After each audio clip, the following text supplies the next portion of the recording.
Yes, good morning. আমরা আলোচনায় যাব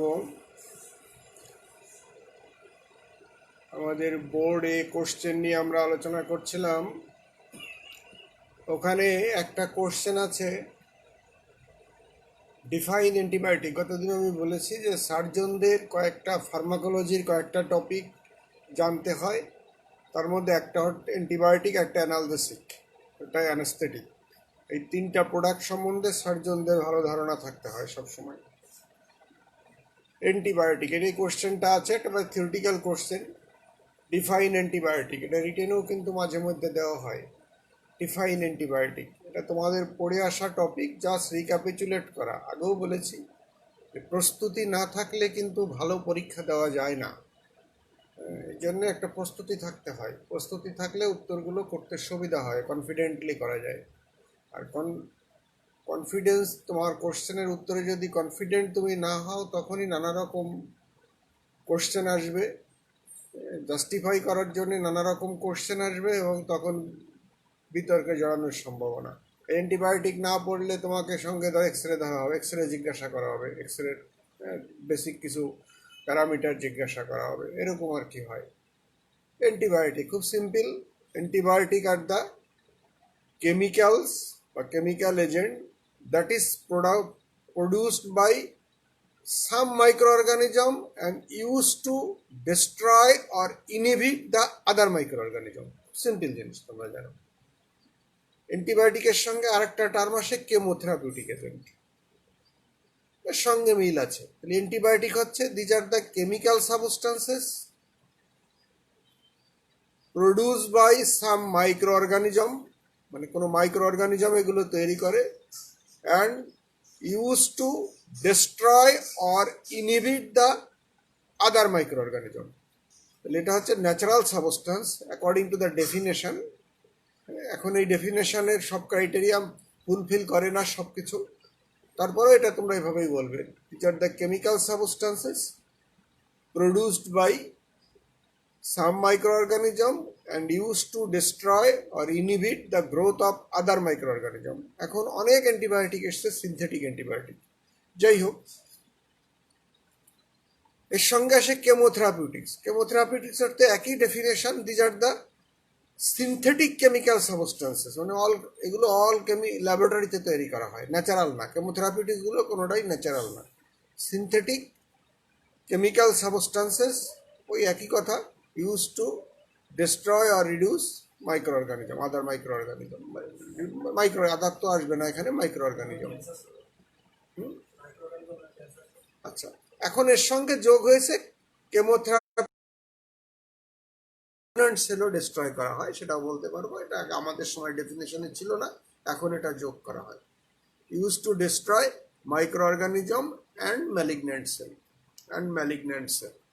যাই হোক, এখন এর সঙ্গে যেটা কোশ্চেন আছে, অ্যান্টিবায়োটিককে আমরা বিভিন্নভাবে ক্লাসিফাই করি। তার একটা আমাদের ওয়ার্কিং ক্লাসিফিকেশন হচ্ছে থেরাপিউটিক অ্যান্টিবায়োটিক, প্রোফাইলেকটিক অ্যান্টিবায়োটিক।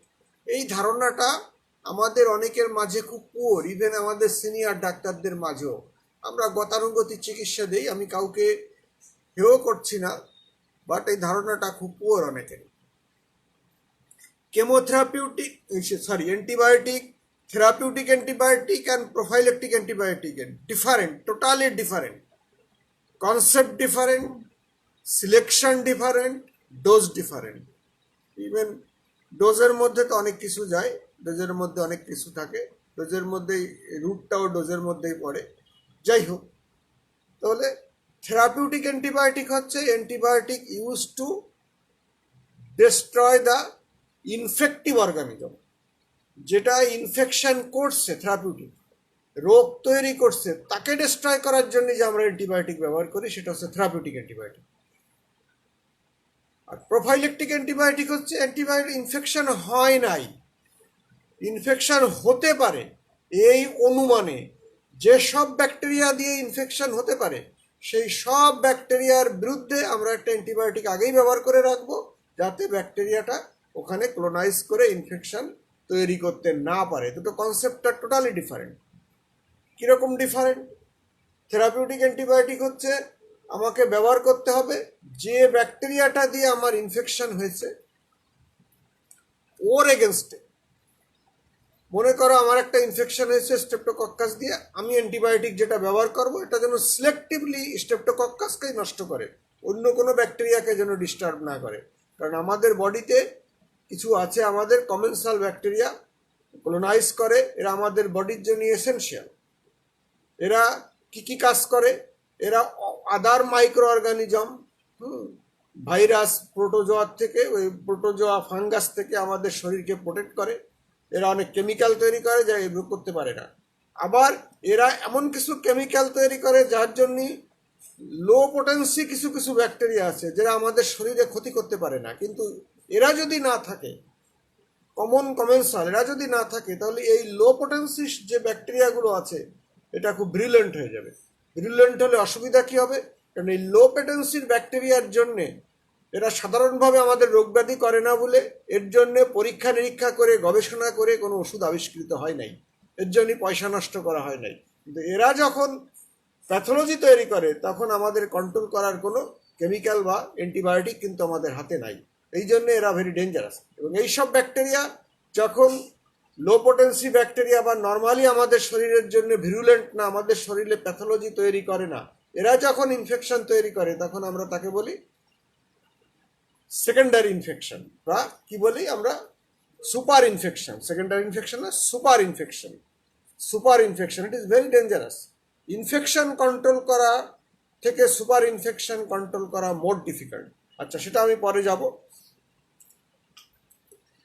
তাহলে থেরাপিউটিক অ্যান্টিবায়োটিক হচ্ছে যে স্টাফাইলোকক্কাস দিয়ে করছে। একটা আমাদের বডির যে কোনো জায়গায় একটা বয়েল হয়েছে, একটা স্টাই হয়েছে, একটা ব্রেস্ট অ্যাবসেস হয়েছে, একটা অস্টিওমাইলাইটিস হয়েছে, আমরা জানি এগুলো কমনলি হয় 99% ক্ষেত্রে স্টাফাইলোকক্কাস দিয়ে।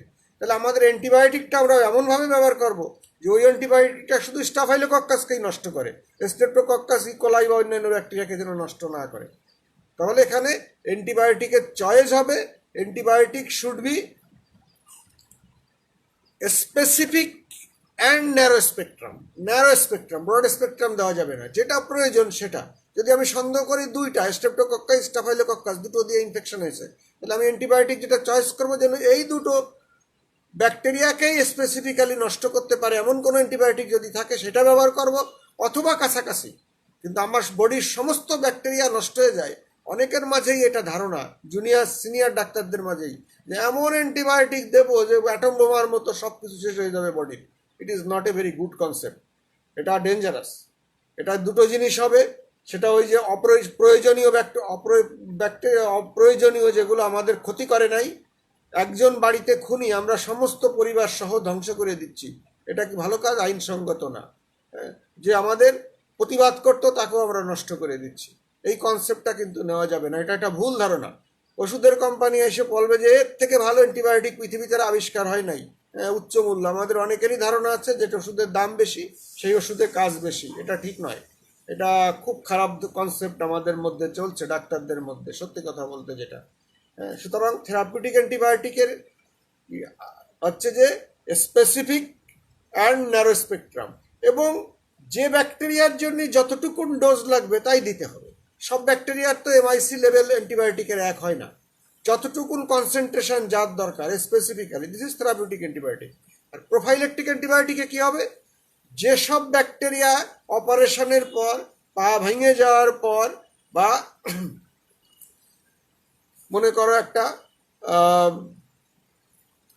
দাঁত উঠানোর পর যেসব ব্যাকটেরিয়া আমাদের ড্যামেজ করতে পারে বা ইনফেকশন শরীরে তৈরি করতে পারে, ক্ষতি করতে পারে, সমস্ত ব্যাকটেরিয়াকে কনসিডার করতে হবে। এই ব্যাকটেরিয়াগুলো কিন্তু এক এক জায়গায় এক এক রকম।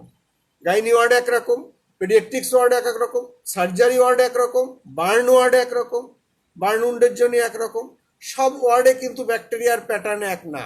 ঠিক একইভাবে সব হাসপাতালে একরকম না।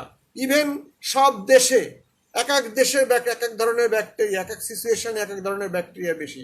সুতরাং প্রোফাইলেকটিক অ্যান্টিবায়োটিকের চয়েসও এরকম চেঞ্জ হবে।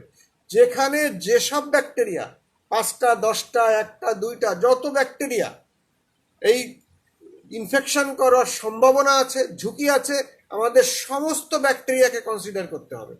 সেইভাবে আমাদের প্রোফাইলেকটিক অ্যান্টিবায়োটিক দিতে হবে। মনে করো আমি একটা হেমিকোলেক্টমি করবো, অপারেশন তো রুগীর অপারেশনের আগে কোনো ইনফেকশন তার নাই, তো অপারেশনের পরে কোলন খুলে ওপেন করব, আমার এই এই ধরনের ইনফেকশন হতে পারে, সেখানে আমাকে স্কিন দিয়ে আমি ঢুকবো, এখানে গ্রাম পজিটিভ হতে পারে, ভিতরে যখন ইন্টেস্টাইনে ঢুকবো তখন গ্রাম নেগেটিভ আছে, অ্যানোরোবিক আছে, তাহলে আমাকে সব কনসিডার করতে হবে যে এই সব ব্যাকটেরিয়া দিয়ে উন্ড ইনফেকশন হতে পারে। তাহলে আমাকে এমনভাবে অ্যান্টিবায়োটিক কাভারেজ দিতে হবে যখন যাতে এর কোনোটা আমাকে ইনফেকশন তৈরি করতে না পারে।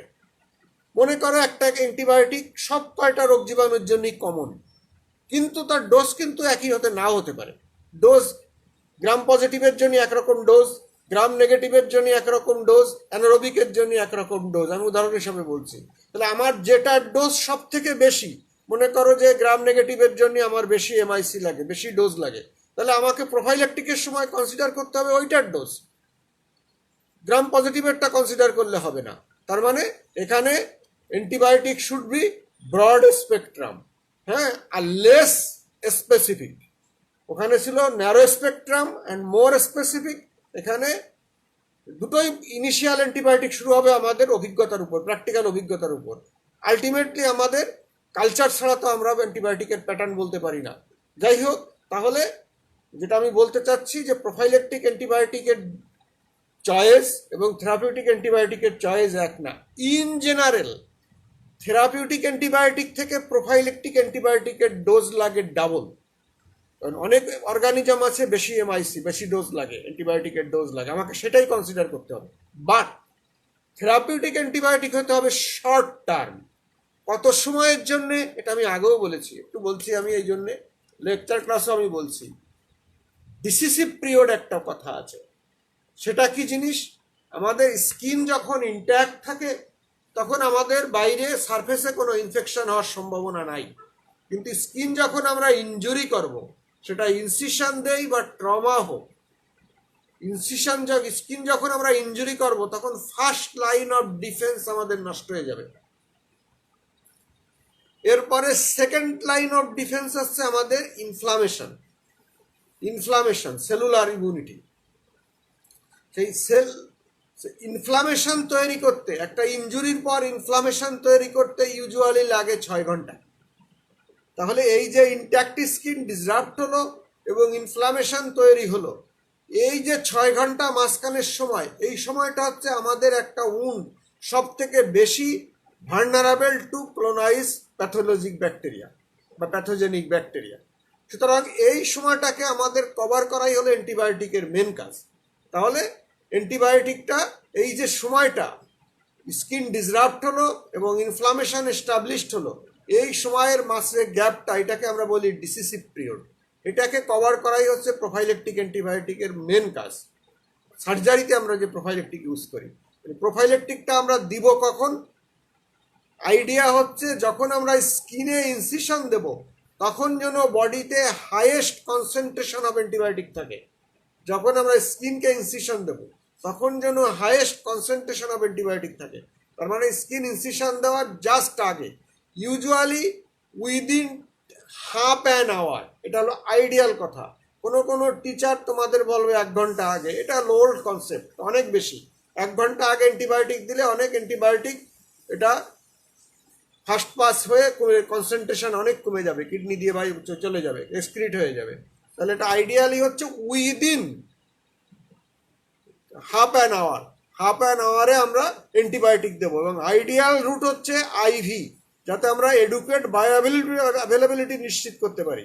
আইভি রুটে ইনসিশন দেওয়ার উইদিন হাফ অ্যান আওয়ারে আমরা অ্যান্টিবায়োটিক দেবো, এবং সেই অ্যান্টিবায়োটিকটা হবে হচ্ছে wide spectrum, covering the all possible bacteria, হ্যাঁ, যেগুলো আমাদের প্যাথোজেনেসিস করতে পারে।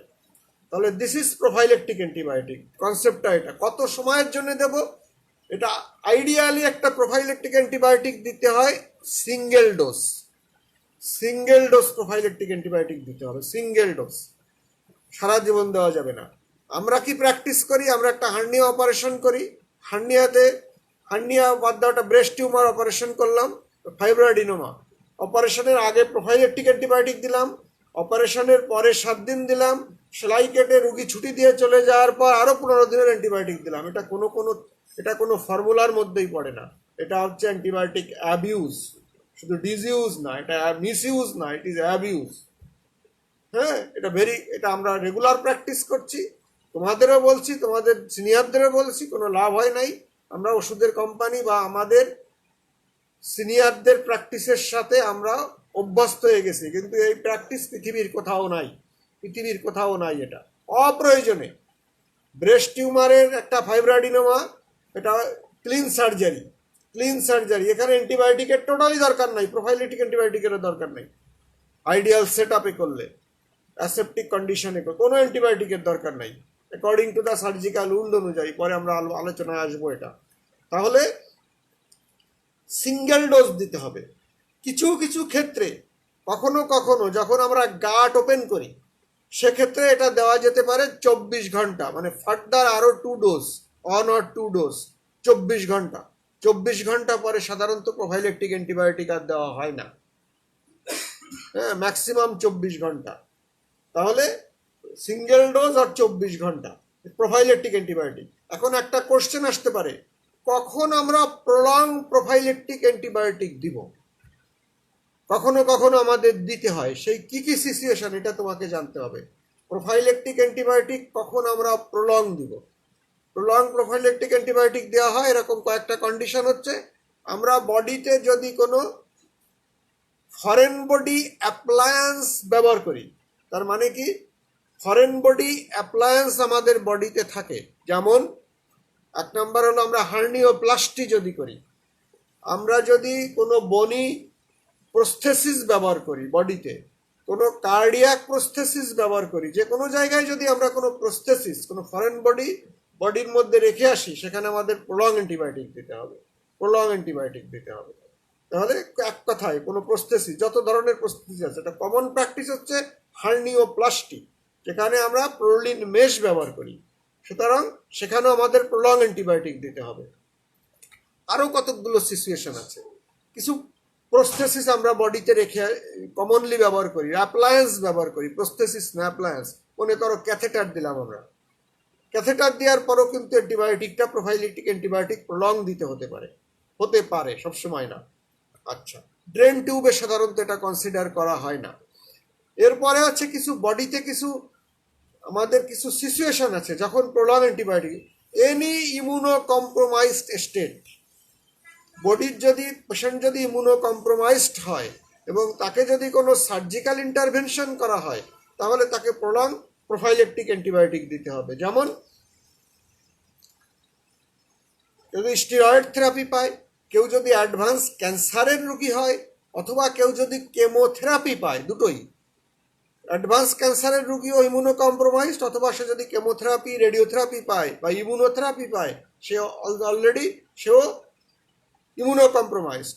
অথবা সে যদি ম্যালনুরিশড হয়, হ্যাঁ, তার যদি জন্ডিস থাকে, ডিপ জন্ডিস থাকে, মানে তার যদি এইডস থাকে, এইসব ইমিউনো কম্প্রোমাইজ ডিজিজ থাকে, তাহলে তাকে প্রলং প্রোফাইলেকটিক অ্যান্টিবায়োটিক দিতে হবে। আর একটা না বললেই নয়, সেটা হচ্ছে কারুর যদি ব্যাকটেরিয়াল এন্ডোকার্ডাইটিস বা ভালভুলার হার্ট ডিজিজ থাকলে, তার যদি ব্যাকটেরিয়া হয়, তাহলে তার ব্যাকটেরিয়াল এন্ডোকার্ডাইটিস, সাবঅ্যাকিউট বা ইনফেক্টিভ এন্ডোকার্ডাইটিস হওয়ার ঝুঁকি বেশি, এবং এটা হলে এটা আর কন্ট্রোল করা যায় না। কারণ ফরেন বডিতে যদি ইনফেকশন হয়ে যায়, ফরেন বডি বা অ্যাপ্লায়েন্সে যদি ইনফেকশন হয়, বা কোনো ডেড বা ভেজিটেটিভ টিস্যুতে যদি ইনফেকশন হয়, সেগুলো অ্যান্টিবায়োটিক দিয়ে কন্ট্রোল করা যায় না। কেন? ওখানে তো অ্যান্টিবায়োটিক পৌঁছায় না, ওর তো কোনো রক্ত চলাচল নাই। তুমি যত অ্যান্টিবায়োটিকই দাও, একটা প্রস্থেসিসে যখন ব্যাকটেরিয়া ক্লোনাইজ করবে, সেখানে কোনো অ্যান্টিবায়োটিক পৌঁছাবে না, কারণ তো রক্ত চলাচল নাই, ইনঅ্যানিমেট, রক্ত চলাচল নাই। ওটাকে আমরা সিস্টেমিক অ্যান্টিবায়োটিক দিয়ে ওই ইনফেকশন কন্ট্রোল করতে পারবো না, যত সময় পর্যন্ত ওই প্রস্থেসিসটা রিমুভ না করা হবে। তাহলে আমি অনেক কথা বললাম প্রোফাইলেকটিক অ্যান্টিবায়োটিক সম্বন্ধে। কোশ্চেনটা ছিল হাড্ডু প্রোফাইলেটিক এন্টি সবই আমি বলে ফেলেছি মোটামুটি যা বলার। এই কথাগুলো কিন্তু আমি লেকচার ক্লাসেও বলি বা ওয়ার্ডে যখন আমার প্লেসমেন্ট থাকে তখন আমি এগুলি বলি। এরপরে আমরা যাই, name some operation done under spinal anaesthesia. Spinal anaesthesia সম্বন্ধে কতদিন আমরা একটু বলেছিলাম, কি কি অপারেশন করা হয় এটা আমরা বলি নাই। আরেকটা আছে what are the complication of spinal anaesthesia, এটাও আমরা বলেছি। কি কি অপারেশন স্পাইনাল অ্যানেস্থেসিয়া দিয়ে করা যায় এটা জিজ্ঞাসা করলেই তোমরা অনেকেই পরীক্ষার হলে গাইনির অপারেশনের করতে কথা বলো, এগুলো আমরা শুনতে চাই না। সার্জিক্যাল কি কি অপারেশন করা যায় সেটা তোমাকে বলতে হবে। প্রথমে সার্জিক্যাল, তারপরে অর্থোপেডিক্সের সার্জন থাকলে বলতে পারো সেখানে। তো আগে বলতে হবে সার্জিক্যাল কি কি অপারেশন আমরা স্পাইনাল অ্যানেস্থেসিয়া দিয়ে করি, এগুলি কর। এগুলো তোমাদের মুখ থেকে সহজে বেরোয় না। প্রথমে বেরোয় গাইনির অপারেশন, তারপর অর্থোপেডিক্সের অপারেশন। যেখানে যেটা অর্থোপেডিক্সের টেবিলে যদি বলে তুমি অর্থোপেডিক্সের অপারেশন আগে নাম বলতে পারো, কোনো অসুবিধা নেই। সুতরাং অ্যাকর্ডিং টু দ্য সিচুয়েশন অনুযায়ী তোমার উত্তর চেঞ্জ হয়ে যাবে। তোমরা জানো স্পাইনাল অ্যানেস্থেসিয়া দিয়ে কি অপারেশন করা হয়, খুব সিম্পল কথা, ওটিতে যারা গেছো। কমন অপারেশন প্রোস্টাটেক্টমি, তারপর হার্নিয়া অপারেশনগুলি যা আছে, হার্নিয়া অপারেশন বললো, হার্নিয়া নানা রকম অপারেশন হতে পারে, এটা পরে আমাদের কোশ্চেন আছে, পরে আমরা যাব। এরপর হচ্ছে হিমোরয়েডেক্টমি, ফিস্টুলেক্টমি, পেরিয়ানাল অ্যাবসেস, এইসব অপারেশন অল আর সার্জিক্যাল অপারেশন। অথবা এক কথায় any pelvic surgery. Pelvic surgery তো মেলের ক্ষেত্রে ফিমেলে যাওয়া হয়, সব গাইনোকোলজিক্যাল অপারেশন। ওভাবে না যে এইভাবে প্রোস্টাটেক্টমি, হেমোরয়েডেক্টমি, ফিস্টুলেক্টমি, পেরিয়ানাল অ্যাবসেস, যেগুলো হার্নিয়া অপারেশন, এগুলো স্পাইনাল অ্যানেস্থেসিয়া দিয়ে করা হয়। আমরা এখানেই গেলাম। আর অর্থোপেডিক্সের অপারেশন মানে লোয়ার লিম্বের যত অপারেশন, অল ফ্র্যাকচার, হ্যাঁ, open reduction and internal fixation যা করা হয়, এনি ট্রমা, অ্যাম্পুটেশন যা করা হোক না কেন, অর্থোপেডিক্সের লোয়ার লিম্বের যত অপারেশন আছে সব স্পাইনাল অ্যানেস্থেসিয়া দিয়ে করা হয়। গতবার রিটেনে একটা কোশ্চেন ছিল, রিটেন অসপিটে ছিল সম্ভবত, অ্যাপেন্ডিসেক্টমি কি অ্যানেস্থেসিয়া দিয়ে করবা, এর উত্তরের অপশানে দেওয়া ছিল, এটা নিয়ে প্রতিবাদ করা হয়েছে, ওখানে ভুল দেওয়া ছিল। ওখানে দেওয়া ছিল যে অ্যান্সার স্ক্রিপ্টে, অসপিটেতে অ্যান্সার স্ক্রিপ্ট আমাদের হাতে চলে আসে, অ্যান্সার স্ক্রিপ্টে লেখা ছিল spinal anaesthesia. It is not a standard answer. Appendicectomy spinal anaesthesia দিয়ে করা যায় না, করা উচিত না। কেন? তুমি যখন সিকাম ধরে টানবা, আইলিয়াম আসবে, তারপর ওমেন্টামে আসবে, these are not anaesthetize by spinal anaesthesia. তখন একটা অ্যাবনর্মাল সেন্সেশন হবে, বরং এগুলোতে টানাটানি করলে ভেগাল স্টিমুলেশন জন্য রুগী শকে চলে যেতে পারে। সুতরাং this is not a good answer, but এটা ছিল অ্যান্সার স্ক্রিপ্টে ছিল স্পাইনাল অ্যানেস্থেসিয়া। এটা ভেরি পোর প্র্যাকটিস, কোনো কোনো ক্লিনিকে প্র্যাকটিস করা হয়, it is a criminal offence, এটা করা উচিত না। এটা পয়সা বাঁচানোর জন্য অনেক ক্লিনিকে করে, but it is not the standard practice. কোনো বইতেই উত্তর নাই। হ্যাঁ, যাই হোক, এটা তোমাদের ছিল, আমি তাই বলে দিলাম, এটা তোমরা কখনো বলবা না। কেউ কেউ যদি বলো জুনিয়র টিচাররা, এটা বলবা না, it is not a standard practice. Appendicectomy করতে হবে জেনারেল অ্যানেস্থেসিয়াতে, নট স্পাইনাল অ্যানেস্থেসিয়া। আচ্ছা, আমার একটা টেলিফোন এসছে, একটু কথা বলে নিই, সরি। তাহলে কি বলছিলাম, spinal anaesthesia.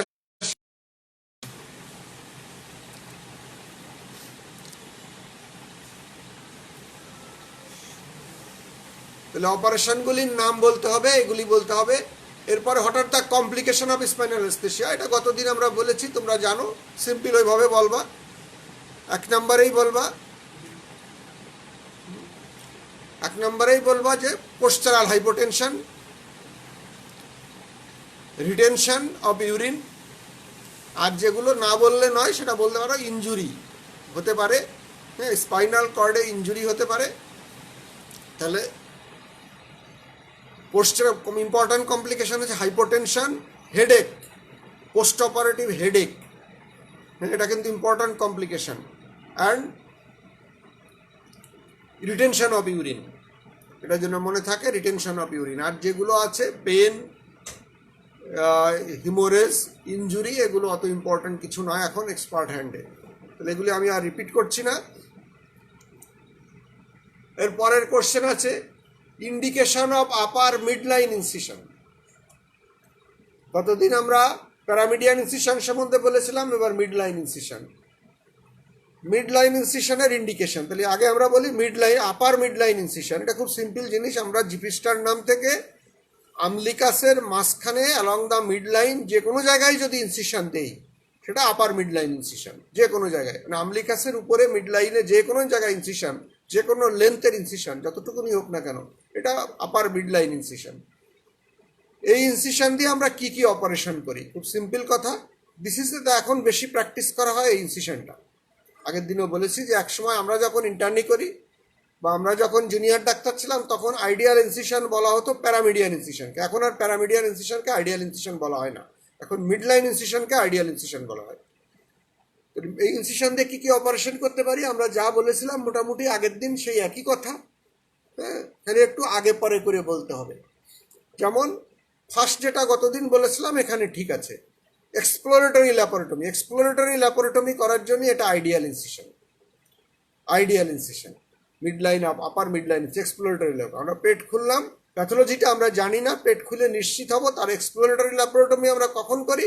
Usually intestinal obstruction, acute intestinal বা ক্রনিক ইন্টেস্টিনাল অবস্ট্রাকশন যাই হোক না কেন, আমরা এক্সপ্লোরেটরি ল্যাপারেটমি করি, করে নিশ্চিত হই। তখন অপারেশন দেখে, ভিতরের চেহারা দেখে নিশ্চিত হই যে প্যাথোলজিটা আসলে কি, স্পেসিফিক প্যাথোলজিটা কি। এক্সপ্লোরেটরি ল্যাপারেটরি। আর কি করতে পারি? এখানে আগে আসবে, গতদিন লাস্টে যেটা বলছিলাম এখানে আগে সেইটা আসবে, গ্যাস্ট্রিক সার্জারি। এখানে আগে আসবে গ্যাস্ট্রিক সার্জারি। আগের দিন আমরা গ্যাস্ট্রিক সার্জারিটা পরে বলছিলাম, এটা 1-2 নম্বরেই এখানে চলে আসবে। এক্সপ্লোরেটরি ল্যাপারেটমির পর গ্যাস্ট্রিক সার্জারি। এরপর আর কি কি আসবে? Biliary surgery, hepatobiliary surgery, pancreatic surgery, এগুলো সব আসবে এখানে। যে কোনো হেপাটোবিলিয়ারি সার্জারি আমরা করতে পারি, প্যানক্রিয়েটিক সার্জারি করতে পারি, অল গ্যাস্ট্রিক সার্জারি করতে পারি। তাহলে দিজার এই কটা বললেই মোটামুটি হবে যে আমরা আপার মিড লাইন। আপার মিড লাইনের সাথে প্যারামিডিয়ান ইনসিশনের একটাই একটু পার্থক্য, সেটা হলো যে সেটা হলো যে প্যারামিডিয়ান ইনসিশনটা ইজিলি এক্সটেন্ড করা যায়, যত খুশি তত এক্সটেন্ড করা যায়। আর মিড লাইন ইনসিশনটাও এক্সটেন্ড করা যায়, বাট এটাকে আমলিকাসকে ড্যামেজ না করে, হ্যাঁ, পেরিয়ামলিকাল এক্সটেনশন করে এক্সটেনশন করতে হয়।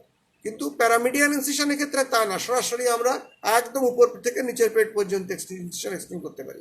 তো মিড লাইন এক্সটেন্ড করতে হলে আমলিকাসকে কিন্তু আমাদের প্রিজার্ভ করতে হবে, আমলিকাসকে প্রিজার্ভ করতে হবে। ওখানে আমলিকাসের চারিদিকে একটা কার্ভ ইনসিশন দিতে হবে, দিয়ে আবার নিচের দিকে মিড লাইনে আমরা এক্সটেন্ড করতে পারি। এই একটু ডিফিকাল্টিস। সুবিধা কি এখানে? মিড লাইন ইনসিশনের সুবিধা, ইন্ডিকেশন কিন্তু আমি বলে ফেলছি, এই কটা বললেই হবে, বেশি বলার দরকার নেই।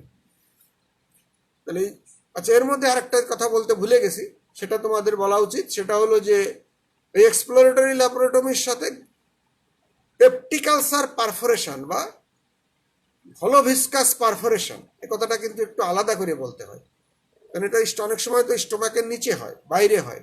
তাহলে এটা perforation of the gas containing hollow viscus যদি হয় তাহলেও কিন্তু আমরা আপার মিড লাইন ইনসিশন দিই। তাহলে এটা 2 নম্বরে বলবা। Exploratory laparotomy, perforation of the gas containing hollow viscus, তো আমরা পারফোরেশন নিশ্চিত হয়েই ঢুকছি, হ্যাঁ। আচ্ছা, তারপরে বাকিটা সব ঠিক আছে। Gastric surgery, hepatobiliary surgery, last pancreatic surgery.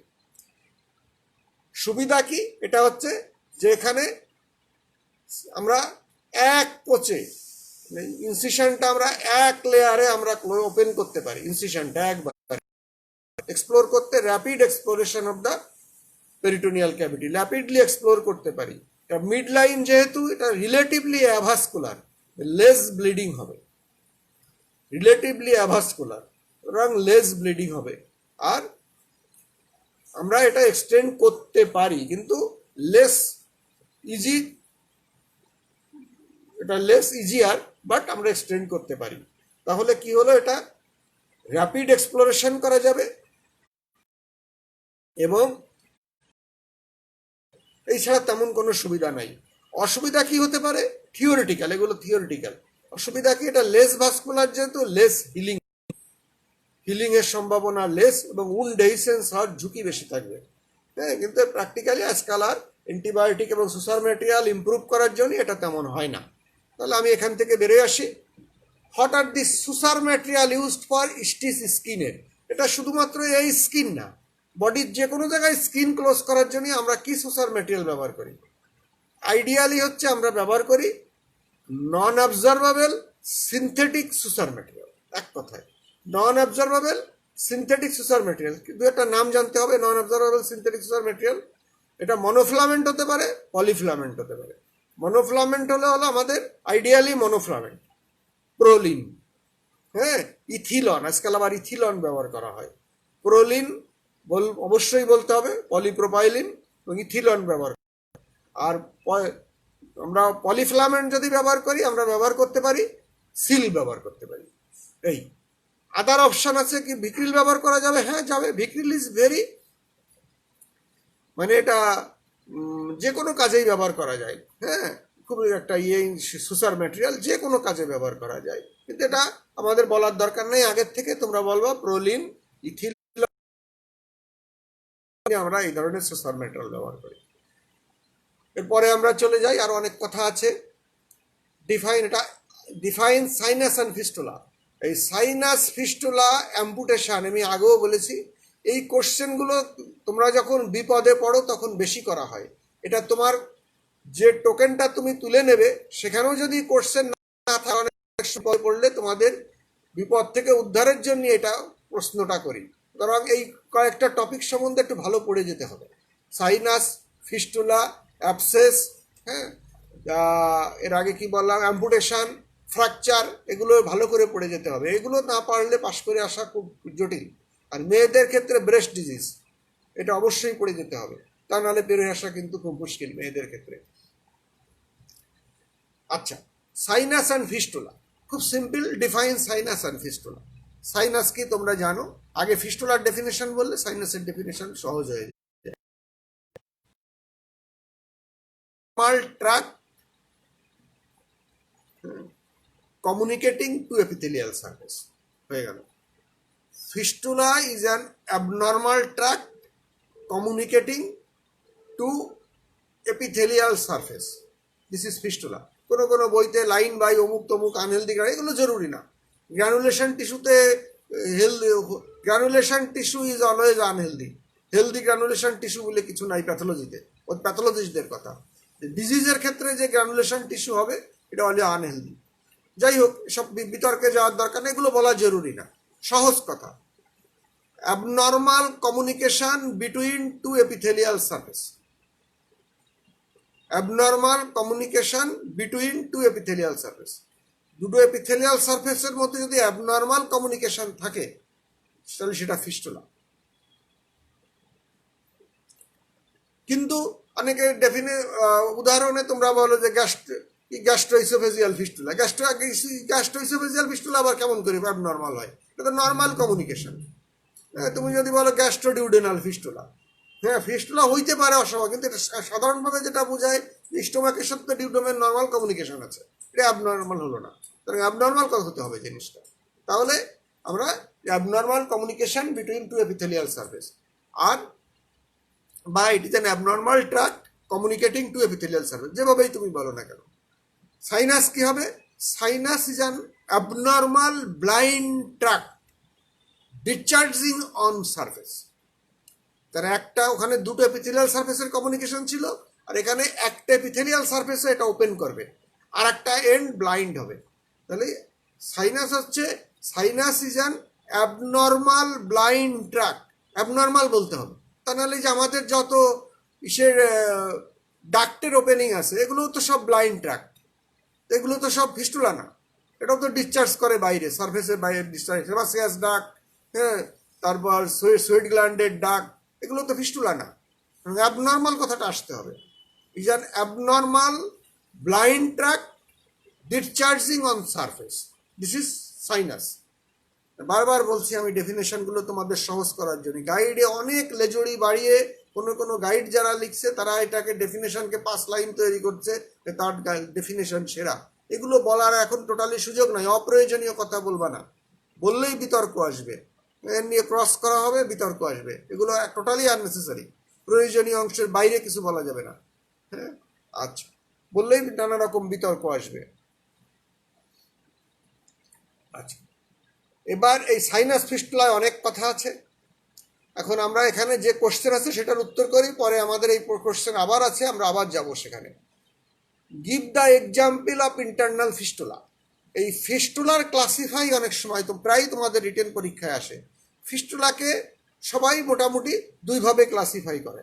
একটা হলো তুমি দুই রকম করে গ্রুপ গুছাতে পারো, কিন্তু কন্টেন্ট একই। একটা গুছাতে পারো তুমি কনজেনিটাল, অ্যাকোয়ার্ড। কনজেনিটালের মধ্যে আবার ইন্টারনাল, এক্সটার্নাল। অ্যাকোয়ার্ডের মধ্যে ইন্টারনাল, এক্সটার্নাল। আবার উল্টো করেও করতে পারো, external fistula, internal fistula. External ফিস্টুলার মধ্যে কনজেনিটাল, অ্যাকোয়ার্ড। ইন্টারনাল ফিস্টুলার মধ্যে কনজেনিটাল, অ্যাকোয়ার্ড। একই কথাই হলো, যেভাবেই তুমি সাজাও না কেন তাহলে এইভাবেই করা হয়। তাহলে যেভাবেই আমরা করি না কেন, আমরা যদি বলি কনজেনিটাল, কনজেনিটালের মধ্যে এক্সটার্নাল দুইটার নাম মনে রাখবা, ইন্টারনাল দুইটা মনে রাখবা। কনজেনিটাল ফিস্টুলা, এক্সটার্নাল কি কি কনজেনিটাল ফিস্টুলা আছে, দুইটা ফিস্টুলার নাম বলতে হবে, এক্সটার্নাল, কনজেনিটাল ফিস্টুলা। তোমাদের জানা থাকা উচিত external congenital fistula. Congenital branchial fistula, branchial fistula. Thyroglossal fistula is not congenital. অনেকে বলবে কোনো টিচার এটা ভুল, কারণ ওনার ভুল শিক্ষা, ওনার ভুল ধারণা। Thyroglossal fistula is always acquired. তাহলে ব্রাঙ্কিয়াল ফিস্টুলা কনজেনিটাল হতে পারে, অ্যাকোয়ার্ড হতে। উপর থেকে যদি আসি তাহলে ব্রাঙ্কিয়াল ফিস্টুলা হচ্ছে একটা কনজেনিটাল ফিস্টুলা। Very good. আর কনজেনিটাল ফিস্টুলা, এক্সটার্নাল ফিস্টুলা। আমি নিচের দিকে যদি আসি, আমলিকাসে আমরা ফিস্টুলা পাই অনেক রকম। Patent vitello intestinal duct, patent vitello intestinal duct is a congenital fistula, external fistula. Patent urachus also a congenital fistula. আর বাচ্চাদের যে অ্যানোরেক্টাল ম্যালফরমেশনে যে ফিস্টুলা থাকে সেইটা, যেমন recto vaginal, recto vestibular, vaginal বলবা না, recto vestibular fistula also a congenital external fistula. তাহলে এই চারটা বলে রাখলাম, যে কটা মনে রাখতে পারো। Branchial fistula, patent vitello intestinal tract, patent urachus, আরও অনেক ফিস্টুলা আছে, এগুলো আমি কমন সেগুলো বলছি। আর রেক্টো ভেস্টিবুলার ফিস্টুলা। এইবার কনজেনিটাল ইন্টারনাল ফিস্টুলার নাম মনে রাখতে হবে দুটা। কনজেনিটাল ইন্টারনাল ফিস্টুলা তোমরা জানো, একটা দুটোর তোমরা নাম জানো, হ্যাঁ, সেটা হলো ট্রাকিওইসোফেজিয়াল ফিস্টুলা। এটা মোটামুটি সবাই তোমরা জানো। Congenital internal fistula, tracheoesophageal fistula. আর একটা হার্টে অনেক ফিস্টুলা আছে, প্যাটেন্ট, হ্যাঁ, patent ductus arteriosus, patent ductus arteriosus. Interventricular fistula, inter atrial fistula, all are congenital. খুব সিম্পল জিনিস, কনজেনিটাল, এটুকুন বললেই হবে। আবার নিচের দিকে অ্যানোরেক্টাল ম্যালফরমেশনও কিছু ফিস্টুলা আছে, যেমন recto urethral fistula, recto vesical fistula, ক্ষেত্রে না, recto vesical fistula, recto urethral fistula. এটা ইন্টারনাল, আমরা বাইরের থেকে দেখতে পাই না। উপর থেকে নিচের দিকে আমি আসছি, tracheoesophageal fistula, ductus arteriosus, interatrial fistula, interventricular fistula. তারপর ওই যে বললাম recto vesical fistula, recto urethral fistula. These are the congenital internal fistula. এবার আমরা অ্যাকোয়ার্ডে আসি। অ্যাকোয়ার্ড এক্সটার্নাল ফিস্টুলা কি, অ্যাকোয়ার্ড ইন্টারনাল ফিস্টুলা কি। অ্যাকোয়ার্ড মানে আমরা পরে তৈরি হয়েছে এটা। এক্সটার্নাল ফিস্টুলার মধ্যে কি হবে, ওই যে আমি আগেই বলে, উপর থেকে যদি নিচে আসি, আমি থাইরোগ্লোসাল ফিস্টুলা, থাইরোগ্লোসাল ফিস্টুলা। এরপর আমি কি আসতে পারি, থাইরোগ্লোসাল ফিস্টুলা। এরপর আমি জিআই ট্র্যাক্টের সঙ্গে যদি এক্সটার্নাল কোনো ফিস্টুলা তৈরি করি তাহলে সেটা এক্সটার্নাল ফিস্টুলা হবে। আমি ট্রাকিয়ার সাথে যদি এক্সটার্নালি কোনো ফিস্টুলা তৈরি করি, tracheostomy, it is also external fistula, acquired. Acquired তৈরি করছি। উপর থেকে আসলে পারে তারপরে ইসোফেজিয়াল ফিস্টুলা, আমরা সার্ভাইকাল রিজনে তৈরি করে রাখি, হ্যাঁ, এটা একটু না বললেই ভালো তোমাদের জন্যে। ট্রাকে ইসোফেজিয়াল, এই কী বলে, ইসোফেজিয়াল অ্যাট্রেসিয়াতে আমরা করি, ইসোফেজিয়াল ফিস্টুলা তৈরি করে রাখি, বলার দরকার নেই। তোমরা গ্যাস্ট্রোস্টমি বলো। আইলিওস্টমি বলো, কোলোস্টমি বলো, হ্যাঁ, তারপরে সিস্টোস্টমি বলো, all are acquired fistula, external fistula. তা আমরা বাইরে তৈরি করে রাখছি, এগুলো তৈরি করে রাখছি অ্যাকোয়ার্ড ফিস্টুলা। তারপর মোটামুটি এগুলো বলে ফেললাম, আর বলার দরকার নেই, অনেক বলা হয়ে গেছে। সরি, আরেকটা ভালো কথা, হ্যাঁ, এটা খোঁচাখুচি করে, পেরিয়ানাল ফিস্টুলা। পেরিয়ানাল যে ফিস্টুলাগুলো হয়, তাহলে উপর থেকে নিচের দিকে আসো। উপর থেকে যদি আমরা নিচের দিকে আসি, কি কি বলছিলাম, যে thyroglossal fistula, tracheostomy, gastrostomy, colostomy, ileostomy, হ্যাঁ, তারপর সিস্টোস্টমি, আর নিচে আসটা perianal fistula. All are acquired fistula, acquired external fistula. Acquired internal fistula কি হবে? অ্যাকোয়ার্ড ইন্টারনাল ফিস্টুলা আছে, সেগুলো কি হবে? ওই যে এখন ইন্টেস্টাইনে যে আমরা অ্যানাস্টোমোসিসগুলো করি, এগুলো all are acquired internal fistula. যেমন গ্যাস্ট্রোজেজুনোস্টমি করি, গ্যাস্ট্রোজেজুনোস্টমি, আবার অনেক সময় জেজুনো বলে গ্যাস্ট্রোজেজুনোস্টমি। আর আমরা ভাস্কুলার অ্যানাস্টোমোসিস করে যেসব ফিস্টুলা তৈরি করে রাখি, সেগুলো ইন্টারনাল ফিস্টুলা। এই যে আমরা ভেনাস ফিস্টুলা তৈরি করি ডায়ালাইসিসের সময়, এটাও ইন্টারনাল ফিস্টুলা, অ্যাকোয়ার্ড আমরা তৈরি করে দেই একটা আমরা। তারপর ইন্টারনাল ফিস্টুলার মধ্যে যেটা তোমাদের না বললেই নয়, অবশ্যই বলতে হবে, অ্যাডাল্টের ক্ষেত্রে, ফিমেলের ক্ষেত্রে যেটা হয়, রেক্টোভেসিক্যাল ফিস্টুলা, রেক্টোভেজাইনাল ফিস্টুলা, এটা যেন ভুল না হয়। এটা শোনার জন্য অনেকে কান খাড়া করে রাখে। ভেসিকোভেজাইনাল ফিস্টুলা, হ্যাঁ, বা রেক্টোভেজাইনাল ফিস্টুলা, রেক্টোভেসিক্যাল ফিস্টুলা হইতে পারে, অ্যাডাল্টে হতে পারে। তাহলে these are the acquired internal fistula. মোটামুটি আমি বোঝানোর চেষ্টা করেছি। এবার সাইনাসের কয়েকটা বলতে হবে, কয়েকটা সাইনাসের নাম বলো। ওই একই কথা, সাইনাসের নাম যদি তুমি উপর থেকে নিচে আসো, সাইনাসও এত করে বলার দরকার নাই। সাইনাস তো সাধারণত এক্সটার্নাল সারফেসে আসে, সুতরাং ইন্টারনালটা আমাদের আসবে না। এখানে কনজেনিটাল হবে, অ্যাকোয়ার্ড হবে। কনজেনিটাল কয়েকটা সাইনাসের নাম জানবা, অ্যাকোয়ার্ড কয়েকটা সাইনাসের নাম জানবা। কনজেনিটাল সাইনাস কি কি তোমরা জানো? কনজেনিটাল সাইনাস কি কি? একটা হলো পেরিঅরিকুলাস সাইনাস, সরি, প্রিঅরিকুলাস সাইনাস। প্রায় তোমরা এটা দেখছো, প্রিঅরিকুলাস সাইনাস। এটা উপর থেকে আমি যদি নিচে আসি, এভাবে আসলে মনে রাখতে সুবিধা হবে। নেকে আসলে পারে branchial sinus, congenital sinus. Branchial ফিস্টুলাও হতে পারে, ব্রাঙ্কিয়াল সাইনাসও হতে পারে। এরপরে আর কি আসে, নিচের দিকে যদি আমরা আসি, কনজেনিটাল সাইনাসের মধ্যে বিভিন্ন জায়গায় আছে। আমলিক আছে, কনজেনিটাল সাইনাস হতে পারে, আমলিক আছে সাইনাস, ইউরিনারি সাইনাস, হ্যাঁ, মিউকয়েড সাইনাস, আমলিক আছে, কনজেনিটাল সাইনাস হতে পারে। তাহলে মোটামুটি এই কয়েকটা কনজেনিটাল। তাহলে প্রিঅরিকুলারটা বলবা, ব্রাঙ্কিয়ালটা বলবা, এই দুটো বললে পারে। বলছি অ্যাটলিস্ট দুটো করে নাম মনে রাখবা, তা না হলে পারে হবে না। অ্যাকোয়ার্ড কিন্তু অনেক। অ্যাকোয়ার্ড সাইনাসগুলো কি কি? অ্যাকোয়ার্ড সাইনাস হচ্ছে অল ডিসচার্জিং সাইনাস, বা যেগুলি হয় সব অল অ্যাকোয়ার্ড সাইনাস। উপর থেকে যদি আমরা বাসি, ওই থাইরোগ্লোসাল সাইনাস হতে পারে। উপর থেকে যদি আসি, নেক রিজিনে আর একটা সাইনাসের নাম কখনোই তোমরা ভুলবা না, টিউবারকুলার সাইনাস। এটা যেন ভুল না হয়, টিউবারকুলার সাইনাস। কেন আমাদের দেশে খুব কমন, নেক রিজিনে যে কোনো জায়গায় হতে পারে, সেটা হতে পারে টিউবারকুলার সাইনাস, ডিসচার্জিং সাইনাস, এটা হতে পারে। আর কোথায় হতে পারে? Osteomyelitis, chronic osteomyelitis. এই তিনটা যেন ভুল না হয়। হ্যাঁ, তাহলে হ্যাঁ, পাইলোনেটাল তো আছেই, অনেক কিছু আছে। পেরিয়ানাল ডিজিনে অনেক বলা না, যতগুলি তুমি মনে রাখতে পারো, আমি সব বলা অনেক। সাইনাস তো বডিতে কোনো শেষ নাই। ডিসচার্জিং, যে কোনো আমাদের ইনসিশন সাইটে সাইনাস হইতে পারে, ফরেন বডির জন্য, সুসার ম্যাটেরিয়ালের জন্য। কি হয়েছে? হ্যাঁ, আচ্ছা, ওটা ওরা ঝামেলার জন্য যাওয়ার দরকার নাই। এখন কি কি বললাম? উপর থেকে থাইরোগ্লোসাল সাইনাস, ব্রাঙ্কিয়াল সাইনাসও কিন্তু অ্যাকোয়ার্ড হতে পারে, সেটা এখন আলোচনা করার দরকার নাই।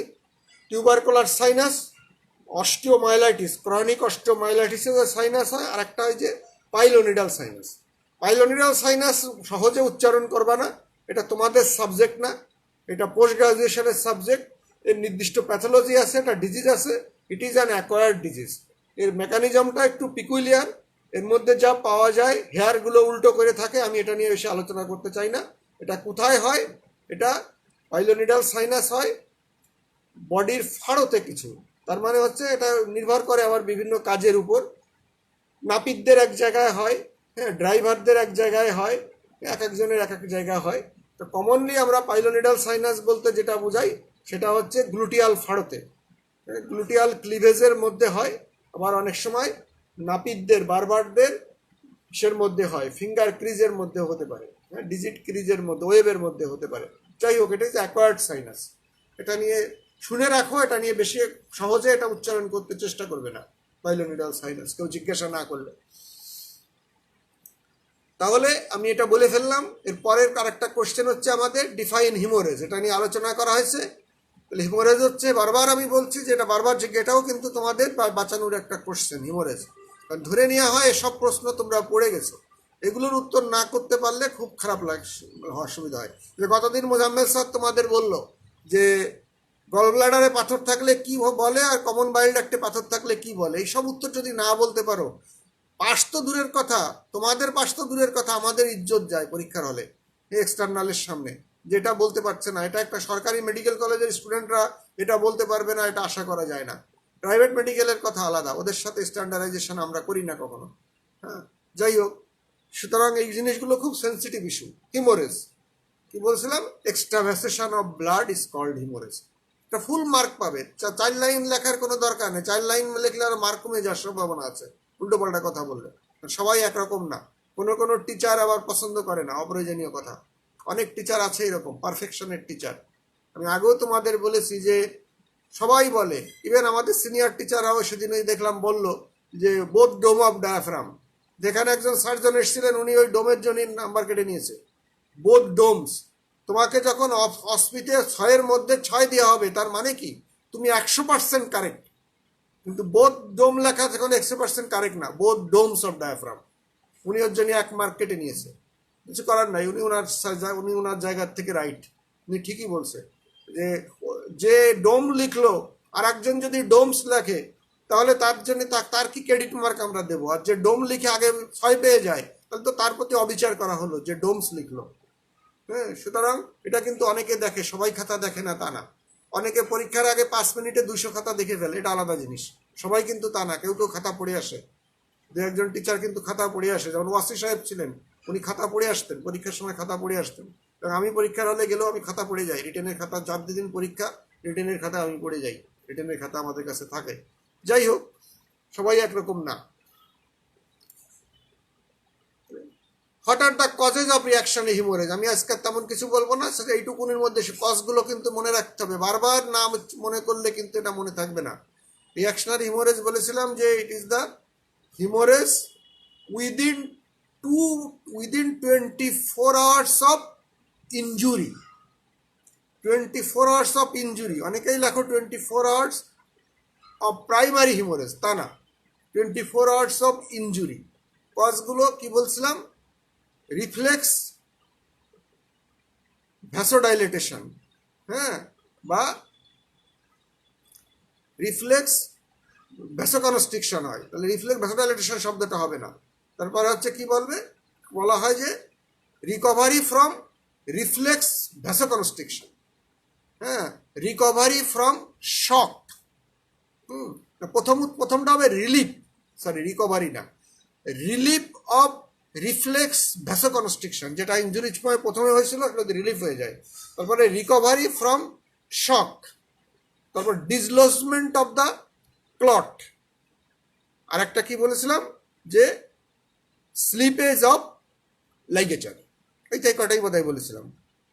তাহলে dislodgement of ligature, clot, slippage of ligature, recovery from shock, আর রিলিফ অফ রিফ্লেক্স ভ্যাসোস্প্যাজম।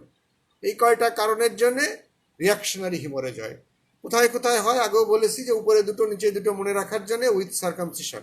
এই কয়টা যেন ভুল না হয়, 5টা। কিন্তু যে কোনো অপারেশনের পরে রিয়াকশনারি হিমোরেজ হতে পারে।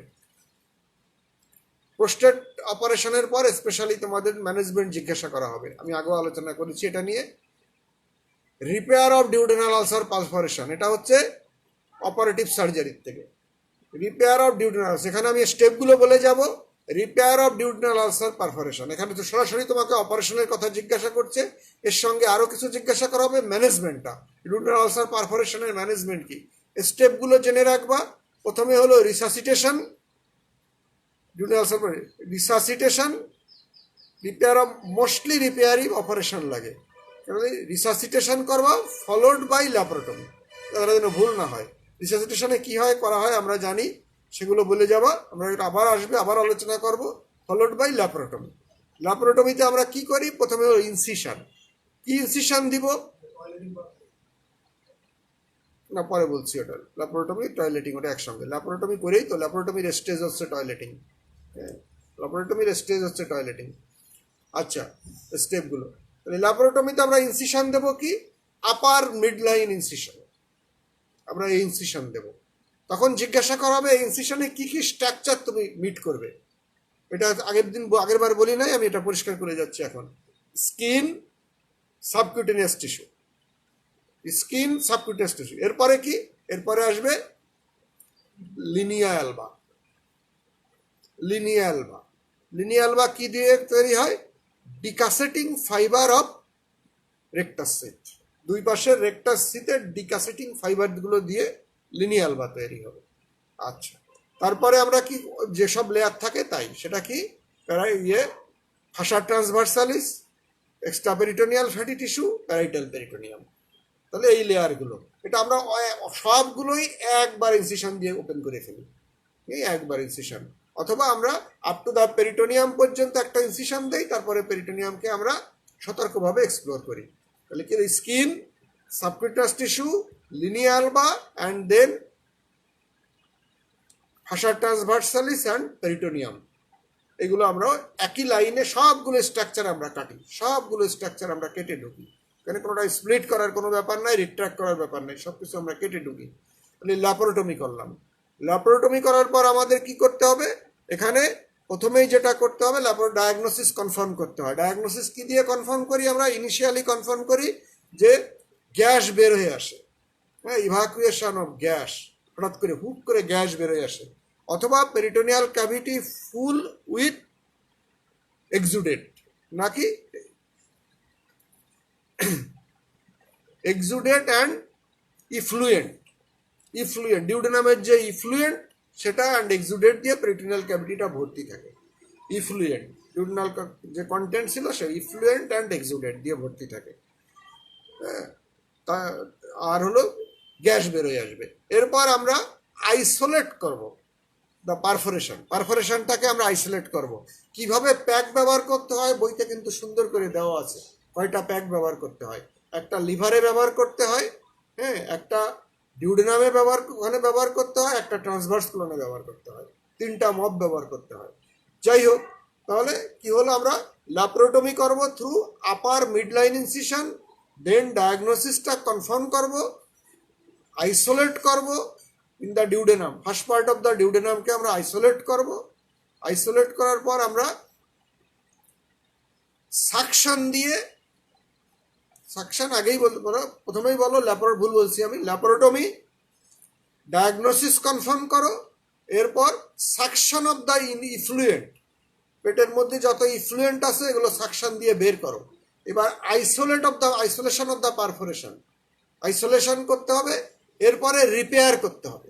রিপেয়ার করি আমরা ইউজুয়ালি তিনটা স্টিচ ব্যবহার করি, আগে ক্যাটগার্ড দেওয়া হতো, এখন ভিক্রিল দেওয়া হয়, তিনটা স্টিচ দেওয়া হয়। কিভাবে দেওয়া হয়, দিয়ে স্টিচগুলো দিয়ে রেখে দেওয়া হয় লম্বা করে, তারপরে তিনটা স্টিচ প্লেস করার পর একসঙ্গে আস্তে আস্তে করে বাঁধতে হয়।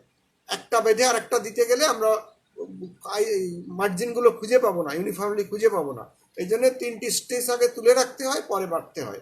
তাহলে এটা আমরা বললাম যে রিপেয়ার অফ দ্য পারফোরেশন, পারফোরেশনকে আমরা রিপেয়ার করব।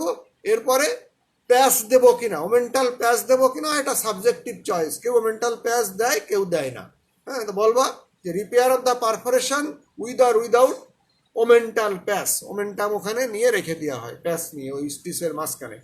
এরপরে হলো থরোপেরিটোনিয়াল টয়লেটিং। কি দিয়ে থরোপেরিটোনিয়াল টয়লেটিং করব? নর্মাল স্যালাইন দিয়ে। Thorough peritoneal toileting with normal saline, then drainage in the peritoneal cavity in situ, drainage দিয়ে, ড্রেন টিউব দিয়ে রাখবো। তাহলে these are the step of perforation operation. Close করব, ক্লোজ করার সময় আমরা 2 লেয়ারে ক্লোজ করি সাধারণত। স্কিন বাদে স্কিনের ডিপার টিস্যুগুলো 1 লেয়ারে ক্লোজ করি অ্যাবজর্বেবল সোসার ম্যাটেরিয়াল দিয়ে, সিনথেটিক অ্যাবজর্বেবল সোসার ম্যাটেরিয়াল দিয়ে, আর স্কিনটাকে নন অ্যাবজর্বেবল সিনথেটিক সোসার ম্যাটেরিয়াল দিয়ে আমরা ক্লোজ করি। তাহলে স্টেপগুলো কি বললাম? আপার মিড লাইন ইনসিশন, তারপর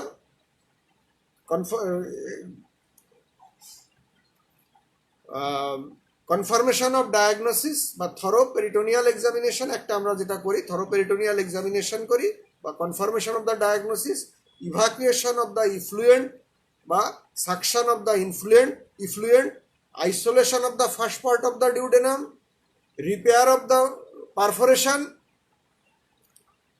with or without omental pass, thoroperitoneal toileting, and then drainage tube. Drain tube আমরা কোথায় দেব? আমরা দুটো ড্রেন টিউব ব্যবহার করতে পারি, একটা পেরিটোনিয়া, একটা দেবো আমরা প্যারাকোলিক গাটারে, রাইট প্যারাকোলিক গাটারে, আর একটা হচ্ছে পেলভিসে, পেলভিক ক্যাভিটিতে, একটা পেলভিক ক্যাভিটিতে। আর যদি একটা দেই তাহলে কোথায় দেবো? একটা দিলে আমরা পেলভিক ক্যাভিটিতে দেবো, ইউজুয়ালি পেলভিক ক্যাভিটিতে দেবো, কারণ এখানে কালেকশনগুলো এসে জমা হওয়ার ঝুঁকি বেশি। তাহলে আপার মিড লাইন কি বলে, এটা কোশ্চেনটা ছিল repair of duodenal ulcer perforation. এরপরে পোস্ট অপারেটিভ ট্রিটমেন্ট অন্যান্য জায়গায় যেরকম সেরকম পরের সময় আমি বলবো। এখানে এডিশনাল কি দিতে হবে? এখানে এডিশনাল আমরা অ্যাসিড সিক্রেটিং এজেন্ট, হ্যাঁ, ইনহিবিটর যেগুলো আছে সেগুলো আমরা ব্যবহার করি। এখন ইউজুয়ালি প্রোটন পাম্প ইনহিবিটর ব্যবহার করা হয়, এটা দিতে হবে। অন্যান্য জায়গায় ল্যাপ্রোটমির পরে দেওয়া ম্যান্ডেটরি না, কিন্তু এখানে দেওয়া ম্যান্ডেটরি, পারফোরেশনের পরে দেওয়া ম্যান্ডেটরি। আচ্ছা, আর ডিউডেনাল আলসার ছাড়া যদি অন্য আলসার পারফোরেশন হয় তার চিকিৎসা আলাদা। যেখানে একটু বলে রাখি, এখানে একটা কোশ্চেন আসতে পারে, পরেও আসে বোধহয় সে কোশ্চেন, তার সঙ্গে আমি বলে রাখি হোয়াট ইজ পেপটিক আলসার। এই কোশ্চেন কিন্তু ফ্রিকুয়েন্টলি জিজ্ঞাসা করা হয়। আলসার থেকে তোমাদের কোশ্চেন বিভিন্নভাবে ঘুরে ফিরে আসবে। পেপটিক আলসার খুব সিম্পল উত্তর, ulcer in the GI tract বা gastrointestinal tract exposing to the acid pepsin digestion বা resulting from acid pepsin digestion. এই কথাটুকু, আর কিছু বলার দরকার নেই। জিআই ট্র্যাক্টের যে কোনো জায়গায় আলসার না হলে কিন্তু সেটা পেপটিক আলসার হবে না। ইউরিনারি ট্র্যাক্টে আলসার হলে সেটা পেপটিক আলসার হবে না। জিআই ট্র্যাক্টে হতে হবে এবং সেটার মেকানিজম হতে হবে acid pepsin digestion. Acid pepsin digestion ছাড়া, মেকানিজম ছাড়া সেটা পেপটিক আলসার আমরা তাকে বলবো না। Ulcer in the GI tract কোথায় কোথায় হতে পারে আলসার? উপর থেকে যদি আমরা নিচের দিকে বলি মনে রাখার সুবিধার জন্য, কোথায় কোথায় হতে পারে? Lower end of the oesophagus, এরপর হতে পারে স্টোম্যাক। কোনো কোনো বইতে স্টোম্যাকের সারফেস ও সারফেসও একই কথা, স্টোম্যাকের যে কোনো জায়গায় হইতে পারে, কমন কোনো জায়গায়, হয়তো কোনো জায়গায় আনকমন। তাহলে according to the anatomical side হিসাবে যদি বলি, lower end of the oesophagus, stomach হতে পারে, first part of the duodenum. এরপরে কোথায়? At the base of the Meckel's diverticulum. এই কয়টা কথা না বললেই হবে না। These are the spontaneous ulcer, spontaneous ulcer এগুলো হতে পারে। আর একটা আছে কি, সেটা স্পন্টেনিয়াস না, সেটা হলো সেকেন্ডারি আলসার আমরা বলি। সেটা কোথায় হতে পারে? গ্যাস্ট্রোজেজুনাল বা স্টোমাল আলসার যেটাকে আমরা বলি। গ্যাস্ট্রোজেজুনোস্টমি করার পরে স্টোমাকের সিক্রেশনের জন্য যে আলসার হয়, তাহলে আমি পরে বলবো এটা। উপর থেকে নিচে কি বলছিলাম? Lower end of the oesophagus, stomach, first part of the duodenum, আর at the base of the Meckel's diverticulum. বেজে, আর কোনো জায়গায় হবে না, মেকেলস ডাইভার্টিকুলাম বেজে, কারণ ওইখানেই একটোপিক সেলগুলো থাকে, গ্যাস্ট্রিক সেলগুলো থাকে। আর একটা হলো স্টোম্যাল আলসার। স্টোম্যাল আলসার আর্টিফিশিয়াল একটা ওপেনিং তৈরি করা হয়েছে, মুখ তৈরি করা হয়েছে ওখানে। স্টোমাল আলসারের দুটো এন্ড আছে, একটা গ্যাস্ট্রিক এন্ড, একটা জেজুনাল এন্ড। আলসারটা কোথায় হবে? জেজুনাল এন্ডে হবে, জেজুনাল সারফেসে হবে, জেজুনামের দিকে। কেন? জেজুনামে তো কোনো অ্যাসিড পেপসিন ডাইজেশনের জন্য কোনো ডিফেন্সিভ মেকানিজম জেজুনামে নাই, যেটা ডিউডেনামে ছিল, জেজুনামে নাই। সুতরাং জেজুনামে যদি কন্টিনিউয়াস অ্যাসিড পেপসিন ড্রেনেজ হয় তাহলে জেজুনাল এন্ড অফ দ্য ওই বাইপাসে ওখানে আলসার হতে পারে, এটাকে আমরা বলি স্টোম্যাল আলসার। সুতরাং আর এর সঙ্গে আর একটা কোশ্চেন আছে যে জিআই ট্র্যাক্টে আর কি কি আলসার হতে পারে জিআই ট্র্যাক্টে, সেটাও একটু মনে রাখতে হবে। এর সঙ্গে এক নাম্বার হলো পেপটিক আলসার, 2 নাম্বার হলো টাইফয়েড আলসার, ঠিক এই সিকুয়েন্সিয়ালে বলতে হবে। 3 নাম্বার ম্যালিগন্যান্ট আলসার, জিআই ট্র্যাক্টের যে কোনো জায়গায়, আমি কিন্তু স্টোমাকে বলি নাই, শুধু জিআই ট্র্যাক্টে ম্যালিগন্যান্ট আলসার।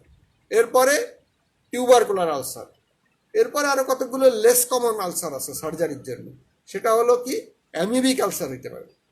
তারপর আলসারেটিভ কোলাইটিসের জন্য আলসার হতে পারে, এত এত ইম্পর্ট্যান্ট না, কিন্তু এই 4টা কিন্তু বলতে হবে। Peptic ulcer, typhoid ulcer, malignant ulcer, আর একটা কি বললাম টিউবারকুলার আলসার। এ কয়টা না বললে হবে না, 4টা কিন্তু মনে রাখতে হবে। আমি তোমাদের খুব প্র্যাকটিক্যাল যে জিনিসগুলো সেগুলো বলার চেষ্টা করছি, এবং আমি যেটা বলে যাচ্ছি এটুকুন যদি তোমরা প্রস্তুতি নাও, তোমাদের পরীক্ষা পাশের জন্য খুব একটা দুশ্চিন্তা করার সুযোগ নাই। হ্যাঁ, যদি এইটুকুন অন্তত প্রস্তুতি থাকে। বারবার রিপিট করছি এই কথাগুলো এই জন্য। আচ্ছা, এরপরে কি আছে, আমরা define abscess, give the most common site of abscess. Abscess সম্বন্ধে আমরা আগের দিনই বলেছি, localize collection of pus line by pyogenic membrane is abscess. Most common site of abscess, হ্যাঁ এটা জিজ্ঞাসা করা হবে এখানে, দুইভাবে জিজ্ঞাসা করা হবে। মোস্ট কমন সাইট অফ অ্যাবসেসের মধ্যে কিছু এক্সটার্নাল সাইট আছে, কিছু ইন্টারনাল সাইট আছে। এক্সটার্নাল সাইটগুলো কোনগুলি? উপর থেকে যদি আমরা নিচের দিকে আসি মনে রাখার সুবিধার জন্য, উপর থেকে নিচের দিকে কোথায় কোথায় অ্যাবসেস কমনলি হয়? স্কাল্পে হয়, নেকে হয়, অ্যাক্সিলাতে হয়, ব্যাকে হয়, ব্রেস্টে হয়, ইনগুইনাল রিজিনে হয়, পেরিনিয়াল রিজিনে হয়। মানে এর থেকে সহজ করে বলার সুযোগ নেই, আমি সবসময় একটা সিস্টেমেটিক বলার চেষ্টা করি। তাহলে উপরে স্কাল্পে হয়, তারপরে বললাম কোথায়, নেকে হয়, অ্যাক্সিলাতে হয়, ব্যাকে হয়, ব্রেস্টে হয়, ইনগুইনাল রিজিনে হয়, পেরিনিয়াল রিজিনে হয়। এগুলো না বললে নয় abscess, external abscess. Internal abscess কোথায় কোথায় কমন? উপর থেকে যদি আমরা নিচে আসি তাহলে একই কথা, ইন্টাক্রেনিয়াল অ্যাবসেস। এটা ইন্টাক্রেনিয়ালে ব্রেনেও হতে পারে, অ্যারাকনয়েড স্পেস আর ইন্টাক্রেনিয়াল অ্যাবসেস, লাং অ্যাবসেস। হ্যাঁ, আচ্ছা আর একটু বলে যাই, ইন্টাক্রেনিয়াল অ্যাবসেস। এরপরে আরেকটা জিনিস আমাদের একটু বলে রাখতে হবে, parotid abscess. Parotid abscess, parotid abscess সার্জারির মধ্যে পড়ে। টনসিলার অ্যাবসেসও কিন্তু হয়, এটা অত জরুরি না, এটা ইএনটিএলরা জিজ্ঞাসা করবে। এরপরে আমরা আসা লাং অ্যাবসেস, প্লুরাল অ্যাবসেস, প্লুরাতে অ্যাবসেস হতে পারে যেটাকে আমরা বলি এম্পাইমাথ্রাসিস। তারপর আছে sub diaphragmatic abscess, sub diaphragmatic abscess হতে পারে। হ্যাঁ, তাহলে এই কতকগুলো কথা আমাদের বলা। সাব ডায়াফ্রামেটিক অ্যাবসেসের মধ্যে অনেক কিছু আছে। এর সরি একটা বললি না, লিভার অ্যাবসেস। তাহলে ইন্টারনাল অ্যাবসেসের মধ্যে উপর থেকে intracranial abscess, parotid abscess, lung abscess, কারণ দুটোর আলাদা ইম্পর্টেন্স আছে, এক্সটার্নালের সাথে ইন্টারনালের একটা ইম্পর্টেন্স আছে, সেই জন্যই বলছি। প্লুরাল অ্যাবসেস, পেরিটোনিয়াল অ্যাবসেস, তার মানে sub diaphragmatic abscess, liver abscess, এইসব জায়গায় অ্যাবসেস খুব কমন। আরেকটা হলো আরেকটা অ্যাবসেস, অস্টিওমাইলাইটিস, অ্যাকুট অস্টিওমাইলাইটিস। এটাও একটা ইম্পর্ট্যান্ট ইস্যু, কমন এটা। হ্যাঁ, আরও অনেক জায়গায় অ্যাবসেস হতে পারে, ইন্টারনাল অ্যাবসেস, কি বলে আর্টিকুলার অ্যাবসেস হতে পারে, তো ইন্টারনাল অ্যাবসেস। যাই হোক, এখন এক্সটার্নাল অ্যাবসেসের সাথে ইন্টারনাল অ্যাবসেসের একটা বড় পার্থক্য হলো, external abscess incision and drainage. অ্যাবসেসের ক্ষেত্রে একটা কনসেপ্টই হলো abscess anywhere should be drained. Abscess anywhere should be drained. আগে অ্যাবসেস হলে পারে সেটা ড্রেন করতে হবে, তারপর অ্যান্টিবায়োটিক। আগে অ্যান্টিবায়োটিক দিয়ে তেমন কোনো লাভ নাই, এক্সটার্নাল অ্যাবসেসের ক্ষেত্রে এই formula.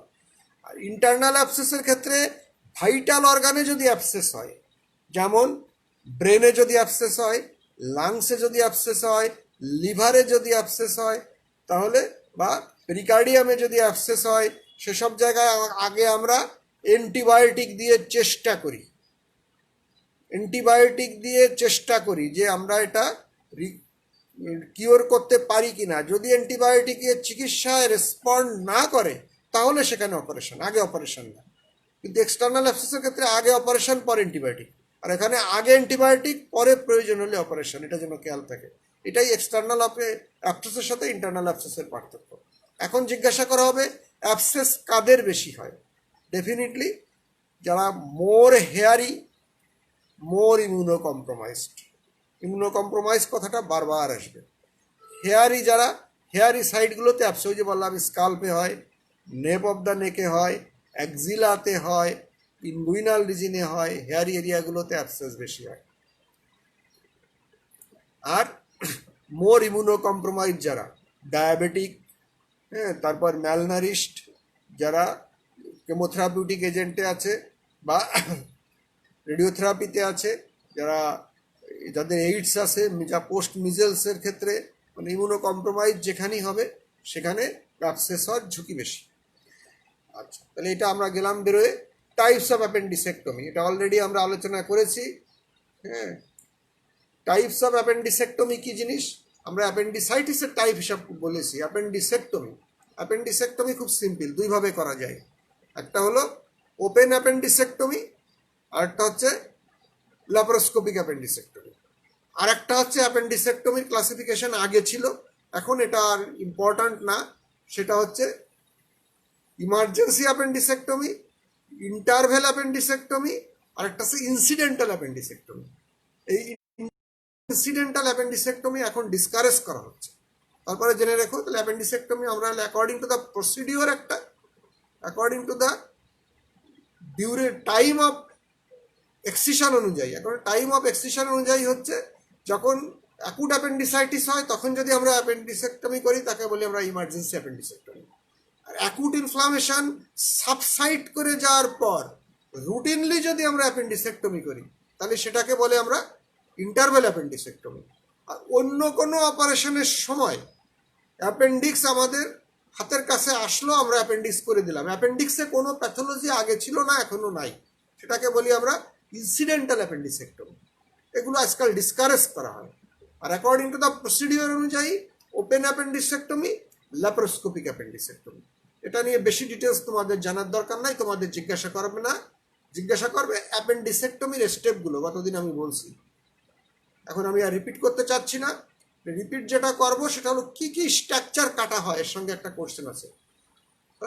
What are the structure cut in appendicectomy, এটা কিন্তু গতদিন আমি বলেছি। এখানে গতদিন যেটা বলেছি তার সাথে আরো কিছু যোগ হবে। কি কি স্ট্রাকচার কাট, মানে প্রথম থেকে শেষ পর্যন্ত তোমাকে বলতে হবে কি কি স্ট্রাকচার কাটি আমরা।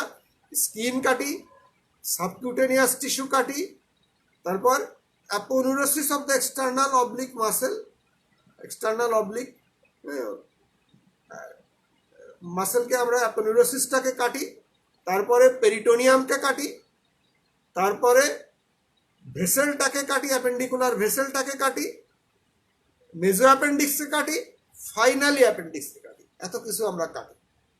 কথা হচ্ছে অ্যাপেন্ডিসেক্টমিতে কি কাটি। আর যদি তোমার বলা হয় ইনসিশনের সময় আমরা কি কি স্ট্রাকচার কাটি, তাহলে এগুলো বাদ যাবে। অ্যাপেন্ডিক্স, ভেসেল, মেজো অ্যাপেন্ডিক্স বাদ যাবে, মানে কোশ্চেন অনুযায়ী উত্তর হবে। তাহলে এটা আমি আগের দিনে বলেছিলাম, জাস্ট রিপিট করলাম।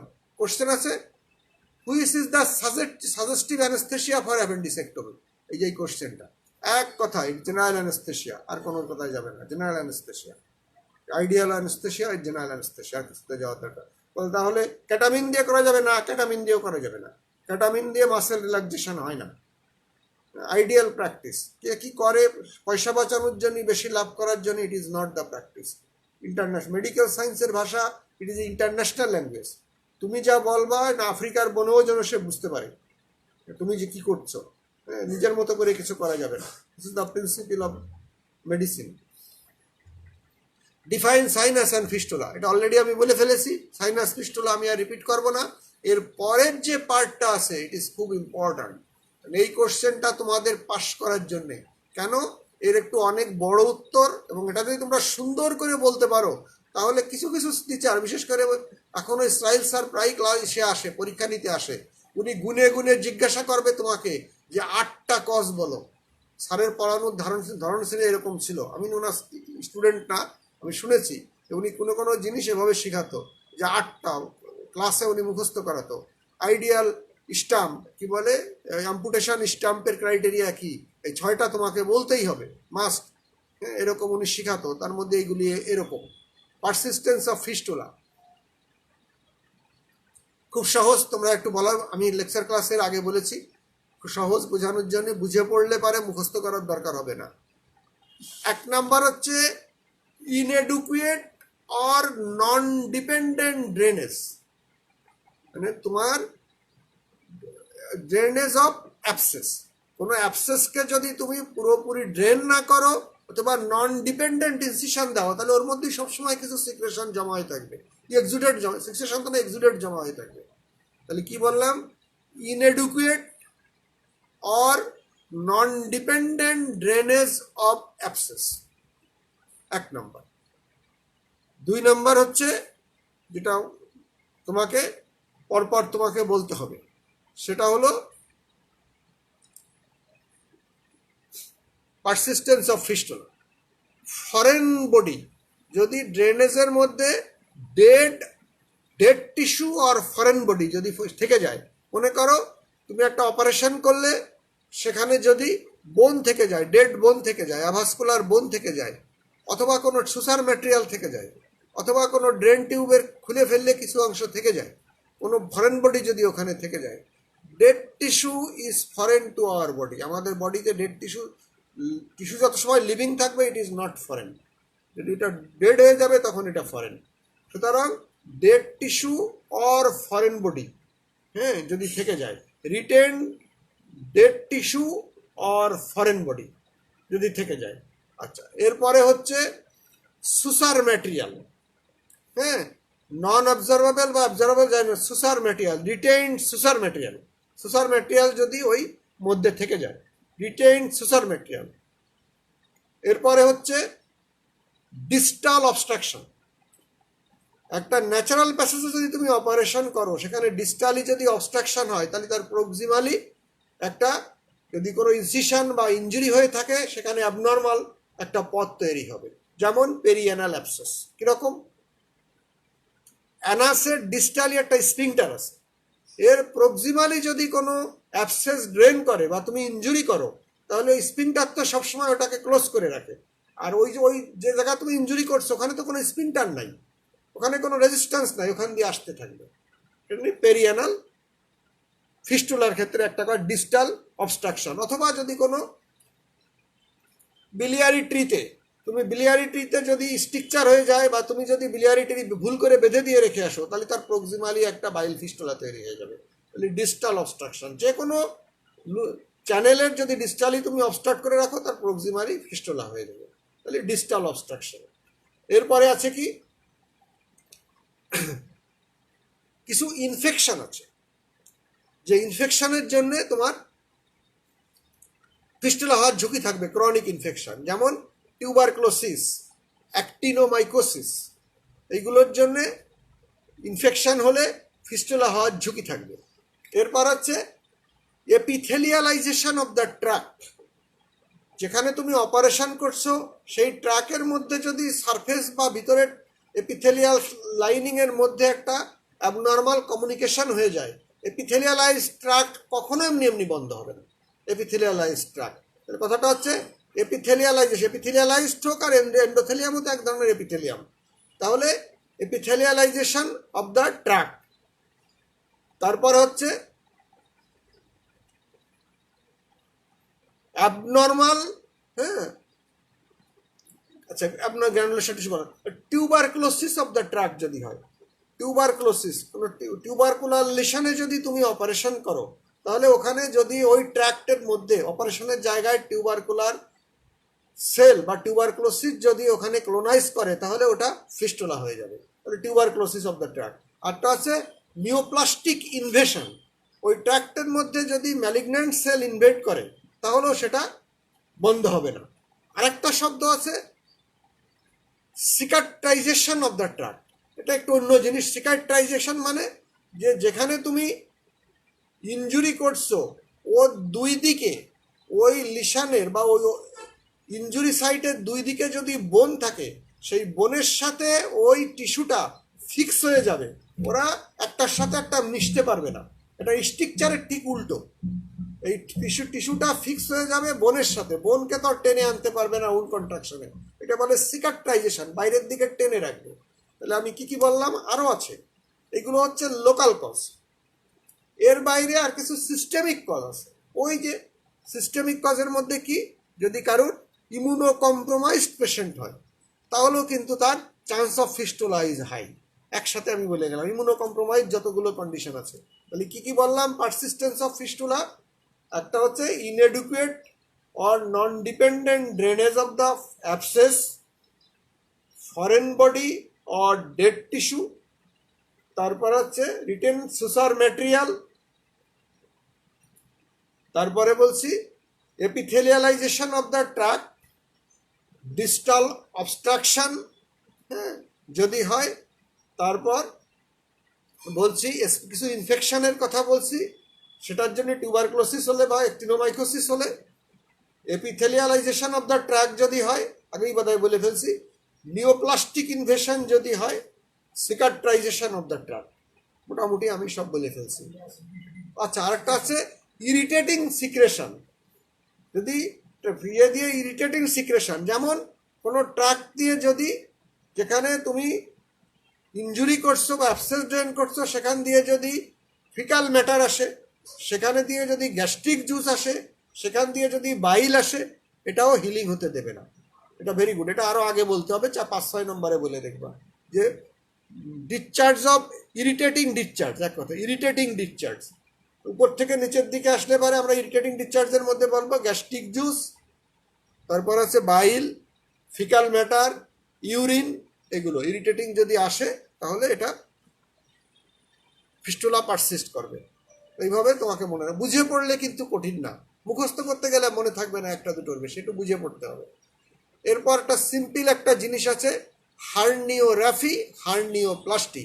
এটা তোমাদের 80% ছেলে মেয়ে পরীক্ষার সময় একেবারে গুবলেট পাকায় ফেলো তোমরা, এবং খুব ডিফিকাল্ট ইস্যু হয়ে যায়, তখন নানা রকম কোশ্চেন আসে। হার্নিয়ার সম্বন্ধে একটু বেশ ভালো ধারণা থাকতে হবে পরীক্ষার সময়। প্রথমে হার্নিয়ার কি কি অপারেশন আছে, সহজ কথা। হার্নিয়ার অপারেশন আছে 3টা: হার্নিওটমি, হার্নিওগ্রাফি, হার্নিওপ্লাস্টি। এটা আমি লেকচার ক্লাসেও বলেছি। হার্নিওটমি কি, অন্য জায়গার টমির সাথে এখানকার টমির একটু পার্থক্য আছে। অন্য জায়গার টমি শব্দের মানে হচ্ছে কি, open and close. Laparotomy open and close, enterotomy open and close, কিন্তু এখানে থ্রাকোটমি ওপেন অ্যান্ড ক্লোজ। কিন্তু এখানে ওটমি মানে বলতে হবে excision of the hernial sec. এখানেও হার্নিয়াল স্যাক ওপেন করা হয় এবং এটা কেটে ফেলে দেওয়া হয়, বাধাটা জরুরি না অ্যাকর্ডিংলি। সুতরাং তোমার হোয়াট ইজ হার্নিওটমি, তুমি বলবা excision of the hernial sec. এর ডেফিনেশন হচ্ছে excision of the hernial sec. এবার হার্নিওগ্রাফি কি, হার্নিওগ্রাফি হচ্ছে স্ট্রেনদেনিং অফ দ্য, হার্নিওগ্রাফি কথাটার মানে হচ্ছে স্ট্রেনদেনিং অফ, বুনা স্ট্রেনদেন করা, স্ট্রেনদেনিং করা, হ্যাঁ, স্ট্রেনদেনিং অফ দ্য হার্নিয়াল ওয়াল, সে যে ওয়ালই হোক। ইনগুইনাল হার্নিয়া হলে ইনগুইনাল ওয়াল হবে, হ্যাঁ, তারপর ইনসিশনাল হার্নিয়া হলে ইনসিশনাল হার্নিয়ার যে ওয়াল উইক হয়েছে সেই ওয়াল হবে, তাহলে ইনগুইনাল ওয়াল মানে পোস্টিরিয়র ওয়াল হবে। তাহলে ডেফিনেশনটা হবে হচ্ছে strengthening of the hernial wall. আর হার্নিওগ্রাফি মানে reconstruction of the hernial wall. এই কথাটা তোমাদের মুখ দিয়ে বেরোয় না, তোমরা এটার বদলে বলো হার্নিওগ্রাফির ডেফিনেশন।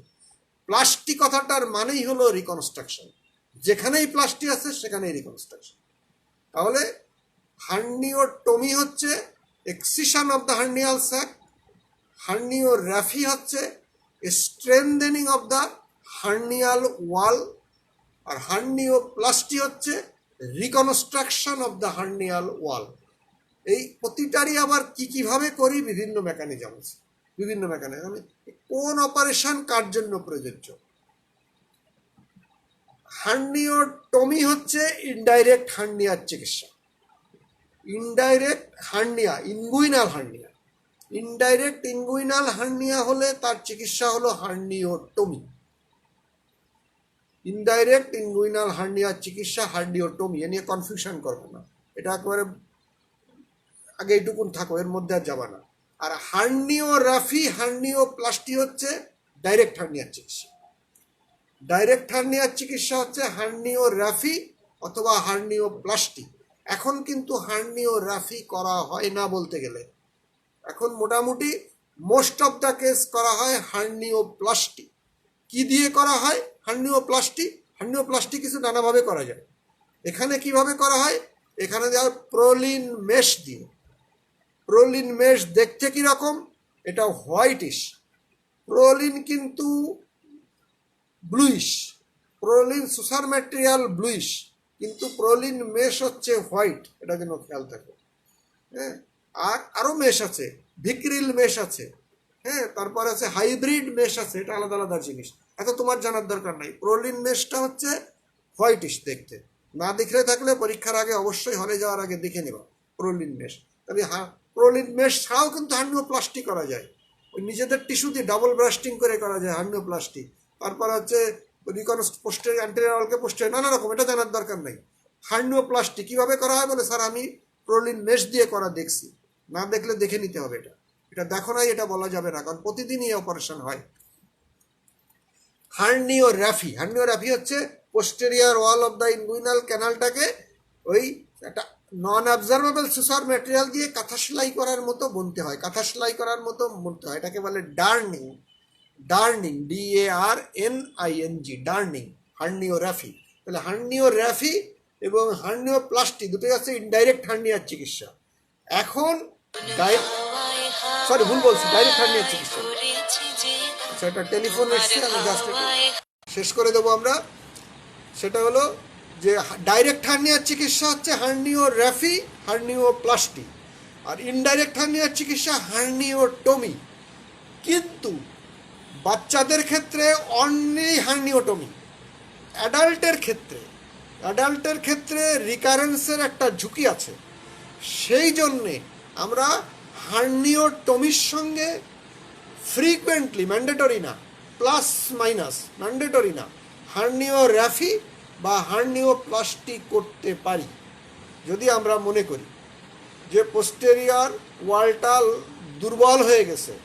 কিন্তু ডাইরেক্ট হার্নিয়াতে ম্যান্ডেটরি হার্নিওরাফি অথবা হার্নিওপ্লাস্টি, দুটো একসাথে না।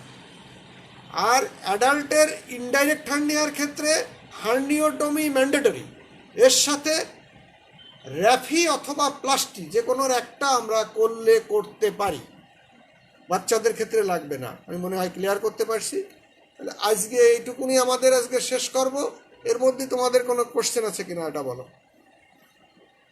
আজকেরটা অ্যাপারেন্টলি দেখতে সহজ মনে হলেও কিন্তু অনেক ইম্পর্ট্যান্ট। আজকের এই স্লাইডে যে কোশ্চেনগুলো ছিল, অনেকে দেখে মনে করছো প্রথমে অ্যান্টিবায়োটিক টাইটিক আছে, এগুলো কিছু না, এগুলো গুরুত্বপূর্ণ। কারোর কোনো কোশ্চেন আছে?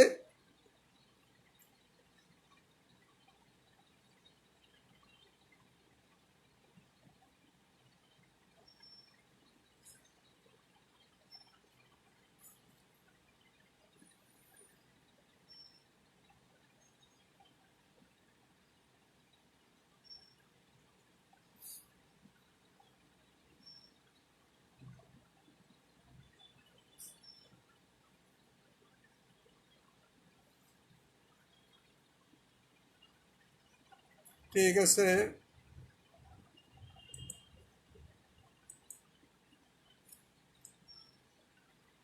তোমাদের এই যে লেকচারগুলো আমি দিচ্ছি এগুলো কিন্তু সবসময় পরীক্ষার আগের দিনও কাজে লাগবে। এই প্রশ্নগুলোই তোমাকে উত্তর করতে হবে, কারণ এই প্রশ্নগুলো ম্যান্ডেটরি, তুমি হাত দিয়ে তুলবা, সরাসরি তোমাকে কোনো কোশ্চেন করা হবে না, এগুলো তুমি হাত দিয়ে তুলবা, এই কোশ্চেনগুলো তার থেকে প্রশ্ন করা শুরু হবে। সুতরাং এই উত্তরগুলোই কিন্তু তোমাকে লাগবে পরীক্ষার সময়। হ্যাঁ, ওই খাতা খুলে দেখার থেকে এটা যদি তুমি একটু ফলো করো, 2-3 বার এই লেকচারগুলো যদি সময় যখনই অবসর পাও যদি দেখো, তাহলে কিন্তু এগুলো পড়া হয়ে যাবে, মুখস্থ হয়ে যাবে, আলাদা বই খুলে পড়তে হবে না প্রশ্নের উত্তরগুলো। কারোর কোনো কোশ্চেন নাই?